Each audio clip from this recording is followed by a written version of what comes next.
Yesterday, we talked about how our identity can change as our calling changes, as we grow in our relationship with Christ and we move into those callings that He calls us for. I think I've just said the word call about 7 times.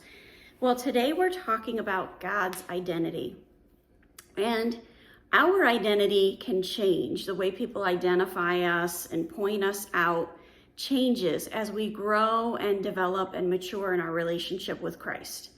God's identity does not change, but there is a place in the Bible where God establishes His identity, and that is the burning bush experience in Exodus 3. And this is what it says. Now Moses was tending the flock of Jethro, his father-in-law, the priest of Midian, and he led the flock to the far side of the wilderness and came to Horeb, the mountain of God. If you've ever done a Bible study on the Horeb, the mountain of God, it's a very interesting study. We may do that in the future. That kind of just jumped out at me. I wasn't expecting to say that. So verse 2, there the angel of the Lord appeared to him in flames of fire from within a bush. Moses saw that though the bush was on fire, it did not burn up. So Moses thought, I will go over and see this strange sight, why the bush does not burn up. One of the most important things to take away from this is probably one of the easiest things to miss and not notice. Who initiates this interaction? God initiates it. God is seeking Moses. God is looking for a demonstration that's going to grab Moses's attention so that he can tell Moses what his calling is.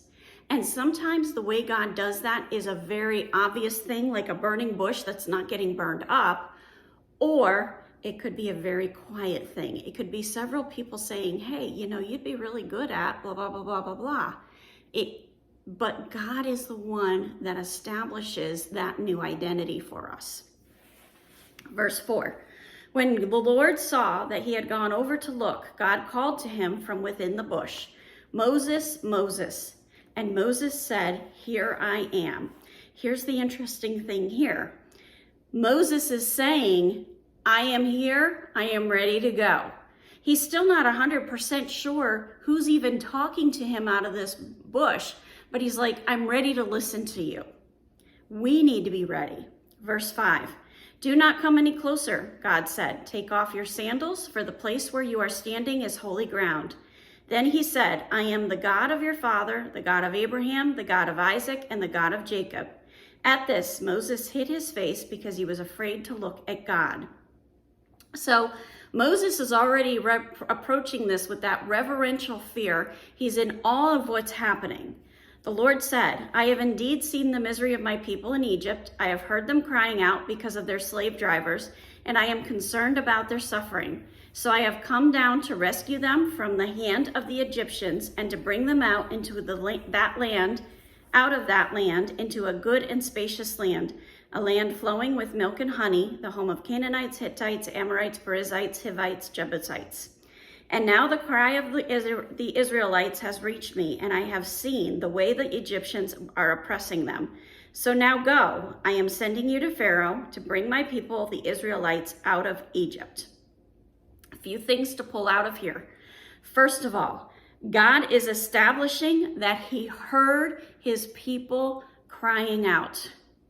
That's part of God's identity. He listens to us.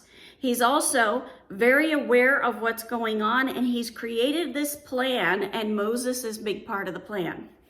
But Moses said to God, who am I that I should go to Pharaoh and bring the Israelites out of Egypt? And God said, I will be with you. This will be the sign to you that it is I who have sent you. When you have brought the people out of Egypt, you will worship God on this mountain. Keep in mind, it's the Mount Horeb. Moses said to God, suppose I go to the Israelites and say to them, the God of your fathers has sent me to you, and they ask, what is his name? Then what shall I tell them? And we established yesterday that a name is very important to God. God said to the Moses, I am who I am. This is what you are to say to the Israelites. I am has sent me to you. God is saying, I am in existence. I am very real. I am calling you. and I have heard your cries. Then God said to Moses, say to the Israelites, the Lord, the God of your fathers, the God of Abraham, the God of Isaac, and the God of Jacob, has sent me to you. Cool thing here is he is saying, I've already been Abraham's God. I've already been Isaac's God. I've already been Jacob's God. They know those stories. Those stories have been handed down from generation to generation. So they've got some familiarity with this.